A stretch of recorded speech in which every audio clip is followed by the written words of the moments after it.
si est-il l'un des footballeurs français les plus populaires des 10 dernières années.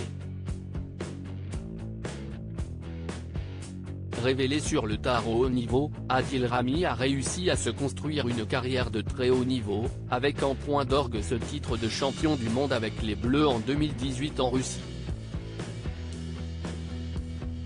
Depuis, il est entré dans le cœur des Français qui n'hésitent pas à le suivre sur les réseaux sociaux ou à la télévision.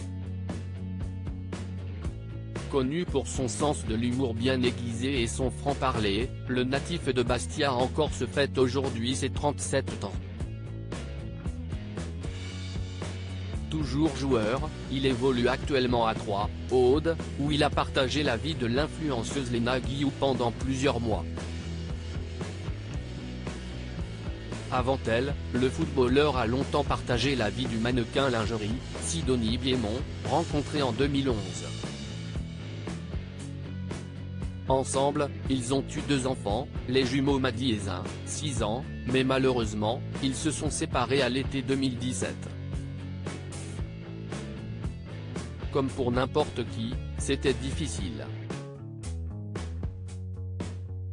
Après, il s'est passé ce qu'il s'est passé. En tout cas, lorsque l'on s'est séparé, c'était un peu d'un commun accord et compliqué. Tout s'est accéléré après et je suis rentré à Paris. Je n'ai pas passé un été 2017 d'incroyable, si est certain, a raconté Sidonie Biémont à notre média en décembre 2018.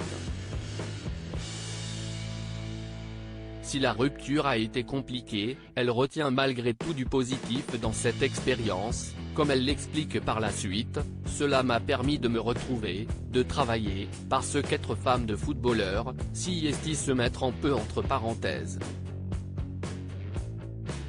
On excuse, on pardonne, on minimise. Puis un jour, on se réveille anéanti et on sombre quelque temps après leur séparation. Adil Rami a retrouvé l'amour dans les bras de la superstar Pamela Anderson, tandis que Sidonie a mis plus de temps pour retrouver l'amour. Depuis plusieurs mois maintenant, elle partage la vie d'un autre ancien footballeur, Habib Beye, avec qui elle semble très heureuse.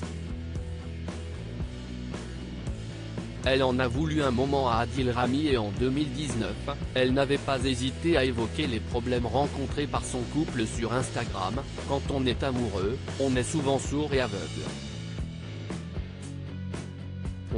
Quand on est amoureux, on veut y croire plus que tout, on rêve qu'un jour la famille sera réunie, on se dit qu'on a eu raison de choisir cette personne pour moitié, on idéalise. On excuse, on pardonne, on minimise. Puis un jour, on se réveille anéanti et on sombre, écrivait-elle, sans donner plus de détails sur les événements en question. Si elle a désormais retrouvé l'amour, Sidonie Biémont a longtemps gardé une certaine rancune envers Adil Rami, qui restera pour toujours l'un des hommes importants de sa vie.